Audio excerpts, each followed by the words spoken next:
Episode की शुरुआत में दिखाते हैं कि फैंग को उसका वर्चुअल मार्शल आर्टिस्ट बॉडी को कंट्रोल करने का रास्ता मिल गया होता है, जो जानने के बाद वो काफ़ी ज़्यादा खुश हो जाता है और जाकर होली मास्टर से जाकर मिलता है और मिलकर कहते हैं कि इस बार मैं थोड़ा जल्दी में आया था इसलिए कुछ गिफ्ट लेकर नहीं आ पाया। ये बोलकर वो उसे 10 मिलियन क्रिस्टल देते हुए कहते हैं कि यूयू गैम्बलिंग हाउस का ख्याल रखिएगा और आगे कहता है अगर आप कोई मुसीबत में पड़ जाते हैं तो हेल्प के लिए शाइलम किंगडम जा सकते हैं। इतना बोलकर वो जाने लगा होता है, लेकिन होली मास्टर उसे रोकते हुए पूछते हैं कि तुम यहाँ पर कुछ और देर रुक क्यों नहीं सकते हो।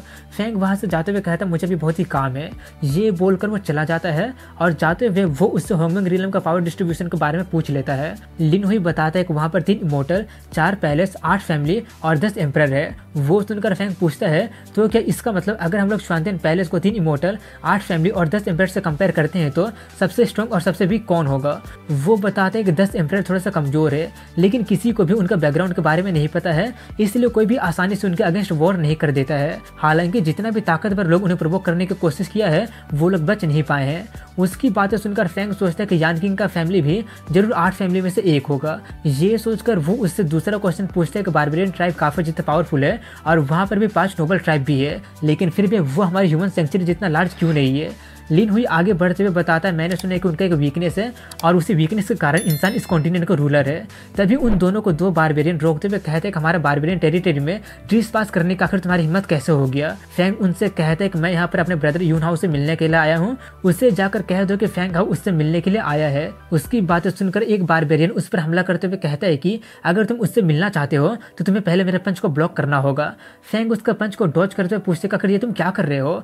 वो कहता है कि मैंने यून हाउ से सुना कि तुम काफी जितना ताकतवर हो, इसलिए मैं तुम्हारा पावर खुद ही देखना चाहता हूँ। उसकी बातें सुनकर फैंग कहता है अगर ऐसी बात है तो ठीक है। ये बोलकर वो अपना किलिंग आर्म का यूज करके उसे एक ही पंच में उसे हरा देता है। उसका वो वाला हाथ और उसका वो वाला ऑरा देखकर वो लोग पूछने लगे होते हैं कि क्या तुम किलिंग क्लैन का मेंबर हो। वो सब आवाज सुनकर वहां पर यून हाउ आ जाता है और देखकर पूछने लगा होता है कि तुम ठीक तो हो ना। फैंग हाउ कहता है मैं तो ठीक हूँ, लेकिन इस ब्रदर का नहीं पता। तभी वहां पर उनका पैट्रिया जाकर यून हाउ से कहता है कि ये तो किलिंग क्लैन का पर्सन है ना, जल्दी से उसे कन्फ्रंट करने के लिए लेकर चलो। अपने पैट्रिया को देखकर सभी लोगों से ग्रीट करते हैं। तभी फैंग उनसे कहता है कि मैं आप लोगों को सच बताना चाहता हूँ कि मैं किलिंग क्लैन का मेंबर नहीं हूँ। अगर आपको विश्वास नहीं है तो आप ब्रदर यून हाउ से पूछ सकते हैं। ये बोलकर वो अपना किलिंग आर्म और श्वानवू का डिफेंस दिखा देता है, जो देखकर पैट्रिया थोड़ा सा चौंक जाता है और इसके बाद वो उसे लेकर जाने लगा होता है। फैंग उसके साथ जाते हुए यून हाउ से पूछ लेता है कि बारबेरियन का ट्राइब कंपटीशन आने में और कितना दिन बच रहा है। वो बताता है कि उससे आने में 10 दिन और बच रहा है। वो जानने के बाद फैंग उससे होंगमेंग रियलम के पैसेज के बारे में पूछता है। उसकी बातें सुनकर यून हाउ उससे पूछता है कि होंगमेंग रियलम क्या है। वैसा जवाब सुनकर फैंग सोचता है तो इसका मतलब ये होंगमेंग रियलम के बारे में नहीं सुना होगा। ये सोचकर वो उससे पूछता है तो क्या तुम ये जानते हो कि साउथर्न सिटी कहाँ पर है। साउथर्न सिटी के बारे में सुनकर वो कहता है कि हम लोग वहीं पर है। तभी फैंग उसका साउथर्न पैलेस को देखकर सोचता है कि लगता है कि उसे खुलने का इंतजार करना पड़ेगा।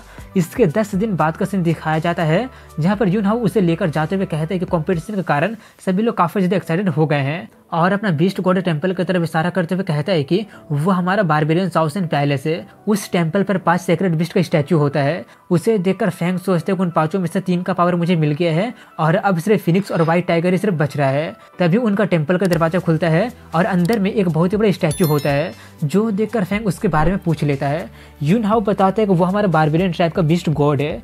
तभी टेंपल का दरवाजा पूरी तरह से खुल जाता है और उसमें से 5 मास्टर निकलते हैं, जिसे देखकर सभी लोग नीचे बैठकर उन्हें ग्रीट करने लगे होते हैं। लेकिन फैंग और लिन हुई थोड़े से कंफ्यूज होते हैं। वहीं पर 2 इंसानी रेस को देखकर एक मास्टर थोड़ा सा चौंक जाता है और सबसे कहते हैं कि 100 क्लैन कंपटीशन अब ऑफिशियली स्टार्ट होता है। बारबेरियन के सभी डिसेंडेंट अपनी स्ट्रेंथ को प्रूव कर सकते हैं। वो सुनकर सभी लोग काफी ज्यादा एक्साइटेड होने लगे होते हैं। तभी यून हाउ फैंग को बताते हैं कि इसका रूल काफी ज्यादा सिंपल है। यहाँ पर 10 अरीना है। अगर तुम आखिरी तक सर्वाइव कर जाते हो और तुम्हें कोई भी चैलेंज नहीं करता है तो तुम बीस्ट गॉड पैलेस में एंटर करने के लिए क्वालिफाई हो जाओगे। ये बोलकर वो एक अरीना में जाकर एक गोरिल्ला पर पीछे से हमला कर देता है, जिससे वो गोरिल्ला उसे भी पीटते हुए काफी ज्यादा गुस्से में कहने लगा होता है कि तुम सच में काफी ज्यादा सेमलेस हो। इसके कुछ देर बाद का सीन दिखाया जाता है, जहाँ पर एक चिंपांजी रेस का बंदा अपने ओपोनेंट को हराकर कह रहा होता है कि किसमें इतनी हिम्मत है मुझसे फाइट करने के लिए। उसका पावर देखकर काफी सारे लोग डरते हुए ना जाने के बारे में कहने लगे होते हैं और कह रहे होते हैं कि वो अभी अभी डिवाइन लेवल वाले को पीट दिया है। मुझे लगता है कि सिर्फ यून हाउ और कुछ लोग ही उससे फाइट कर सकते हैं। उसे देखकर फैंग सोचता है कि वो बंदा उतना भी ताकतवर नहीं है। ये सोचकर वो उससे फाइट करने के लिए चला जाता है। उसे देखकर वो चिंपैंजी उससे कहता कहता है कि एक इंसानी रेस का बंदा मुझसे फाइट करेगा, मुझे कोई फर्क नहीं पड़ता है कि तुम कौन हो। ये बोलकर वो उस पर हमला करने के लिए चला जाता है। फैंग उसके पंच को अपने क्लीन आर्म से काउंटर कर देता है, जिससे वो चिंपांजी पीछे फेंका जाता है और वो काफी ज्यादा चौंक जाता है। वहीं पर उसका हाथ देखकर सभी लोग कहने लगे होते हैं कि कहीं वो क्लीन क्लान का मेंबर तो नहीं है ना। वहीं पर वो सब देखकर क्लीन क्लान का पैसेज भी कहने लगा होता है कि मेरे क्लान में तो उसका जैसा कोई है ही नहीं। श्वानवू क्लान का पैसेज कहता है कि लेकिन वो तो तुम्हारे क्लीन क्लान का ही स्ट्रेंथ टैलेंट है ना, और वैसे भी उसका बॉडी का ऑरा तुम्हारे क्लान से अलग नहीं है। क्लीन पैसेज कहते हैं कि ऑरा तो हमारी क्लान का है और स्ट्रेंथ टैलेंट भी, लेकिन मैंने उससे पहले कभी देखा नहीं है। ये सुनकर बाकी के 2 पैसेज उससे कहने लगे होते हैं कि शायद वो उस रेयर वॉरियर को हमसे छुपा रहा होगा। तभी बकरा क्लान का पैसेज कहता है कि वो बंदा इंसानी रेस का है, शायद वो सेक्रेट बिस्ट क्लीन के इनहेरिटेंस को ऑब्टेन किया होगा। हालांकि उसके पास सुप्रीम स्ट्रेंथ टैलेंट है, लेकिन वो उसे पूरी तरह से अवेकन नहीं कर पाया है, इसलिए वो यहाँ पर उसे पूरी तरह से अवेकन करने के लिए आया होगा। श्वानवू पैसेज कहते हैं कि साउथर्न पॉन्ड का डिवाइन वाटर बीस्ट गॉड का हमारा गिफ्ट है, इसलिए हम उससे एक इंसानी बंदे को यूज करने नहीं दे सकते हैं। बकरा पैसेज कहते हैं कि अगर कोई भी 5 रेसेस के टैलेंट को पोजेस करता है तो इससे कोई फर्क नहीं पड़ता कि उसका रेस क्या है या फिर उसका टैलेंट क्या है, वो डिवाइन वाटर को एंजॉय कर सकता है। वहीं पर अरीना को दिखाते हैं जहाँ पर फैंग उसे आराम से हराकर जीत जाता है। फिर से उन्हें पैसेज को दिखाते हैं जहाँ पर वो लोग फैंग को लेकर बहस करने लगे होते हैं कि उसे डिवाइन वाटर देना चाहिए या फिर नहीं देना चाहिए। और इस बात पर सभी लोग अग्री करते हैं कि हम उसे कंपटीशन में पार्टिसिपेट करने से रोक तो नहीं सकते हैं, लेकिन अगर वो साउथर्न पूल के स्पोर्ट को जीतना चाहता है तो उसे रोकना इम्पॉसिबल नहीं होगा। तभी श्वानवू पैसेज क्लीन पैसेज से कहते हैं कि उसके पास आपका क्लान का स्ट्रेंथ है, इसलिए मुझे लगता है कि आप ही उसे एलिमिनेट कर सकते हैं। क्लीन पैसेज उसका बात मान लेता है। वहीं पर फैंग को दिखाते हैं जहाँ पर वो अपने एक और ओपोनेंट को हरा दिया होता है। तभी वहाँ पर क्लीन पैसेज को द्वारा भेजा हुआ क्लीन किची नाम का बंदा जाता है, जिससे देखकर सभी लोग उसी के बारे में बातें करने लगे होते हैं, क्योंकि वो क्लीन क्लान का यंगर जनरेशन का सबसे पावरफुल होता है और वो फ्यूचर पैसेज का कैंडिडेट भी होता है।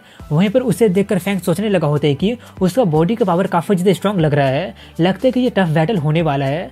वहीं पर वो देखकर यून हाओ को समझ में नहीं आ रहा होता है कि आखिर वो लोग किची को फाइट करने के लिए क्यों भेज दिए हैं। तभी एक बारबेरियन लिन हुई से कहता है कि मेरी बात मानो तो फैंग हाओ को उससे ना फाइट करने के लिए मना लो, नहीं तो उसका हाथ पैर भी टूट सकता है। लिन हुई उससे कहते हैं कि आपको ज्यादा चिंता करने की जरूरत नहीं है, वो तो ठीक होगा, लेकिन मैं उस क्लीन वाले बंदे के बारे में नहीं कह सकता हूँ। जो सुनकर वो बंदा थोड़ा सा चौंक जाता है। वहीं पर अरीना को दिखाते हैं जहाँ पर कीची उससे कहते हैं कि तुम इंसानी बंदे, मुझे लगता है कि तुम भूल गए हो कि आसमान कितना ऊंचा है, इसलिए मैं तुम्हें एक चांस देता हूँ साउथर्न सिटी से बाहर निकलने के लिए। फैंग कहता है माफ करना, लेकिन मैं नहीं जा रहा हूँ। वो जवाब सुनकर कीचू उस पर हमला करते हुए कहता है जबकि तुम्हारा जवाब वो है तो मुझे लात मार के तुम्हें बाहर निकालना पड़ेगा। फैंग उसका पंच को अपना थंडर वाले स्किल का यूज करके काउंटर कर देता है, जिससे वहां पर एक धमाका होता है और वो दोनों ही दूर हो जाते हैं। और फैंग सोचते हैं कि वो तो काफी ताकतवर निकला। वहीं पर ये देखकर कीची भी सोचते हैं कि आखिर ये कैसे पॉसिबल हो सकता है, उसका पावर मुझसे कम नहीं है, वो प्योर स्ट्रेंथ भी नहीं है, ना ही उसका क्यों ऑर्डिनरी है, तो आखिर यहाँ पर हुआ क्या। वहीं पर ये देखकर क्लीन पैसेज भी काफी ज्यादा हैरानी से सोचने लगा होता है कि वो इंसानी बच्चा अभी तक अपने पावर को पूरी तरह से अवेकन नहीं कर पाया है, लेकिन फिर भी वो मेरे क्लान के नंबर 1 वॉरियर से मैच कर गया है, आखिर ये पॉसिबल कैसे हो सकता है।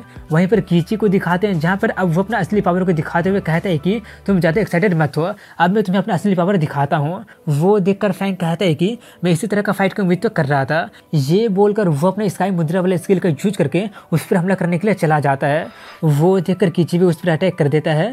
जो देखकर फैंग कहता है तुम्हारी स्ट्रेंथ सच में काफी ज्यादा है, लेकिन ये मेरे लिए काफी नहीं है। ये बोलकर वो उस पर अटैक कर देता है, जिससे कीची नीचे गिर जाता है। जो देखकर यून हाओ कहता है मुझे लगा नहीं था कि सिर्फ कुछ ही महीने में वो और ताकतवर बन जाएगा। दूसरी तरफ में वो देखकर क्लीन पैसेज काफी ज्यादा शॉक्ड हो जाता है और बकरा पैसेज कहता है कि वो हेवन और अर्थ का 5 फोर्सेस में से 2 एक्सट्रीम फोर्सेस था और उसमें फैंग फैमिली का एम्परर का स्टार पावर भी था।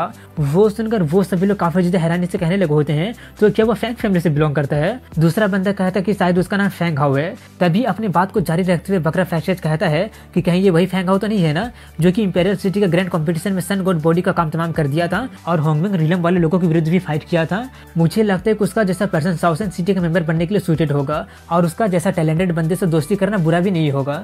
वहीं पर अरीना को दिखाते हैं जहाँ पर वह कीची को हरा देता है, जिससे वो काफी ज्यादा गुस्सा होता है, लेकिन उसका कुछ करने से पहले ही वहाँ पर उसका पैसेज आकर उसे बुलाने लगा होता है। कीची कहने लगा होता है कि वो जरूर चीटिंग किया होगा, मुझे उससे फाइट करने दीजिए, लेकिन पैसेज उसे लेकर जाते हुए कहता है तुम हार गए हो और गेम ओवर हो गया है। कीची जाते हुए कहता है कि लेकिन मैं अभी भी हार नहीं माना हूँ। इसके बाद कंपटीशन पूरा हो जाता है और 10 विनर को चुन लिया जाता है और इसी के साथ यहीं पर इस एपिसोड की एंडिंग हो जाती है। अगर वीडियो पसंद है तो लाइक कमेंट शेयर के साथ चैनल को सब्सक्राइब जरूर कीजिएगा। मिलता हूँ कल अगले वीडियो में, तब तक के लिए हैव अ गुड डे।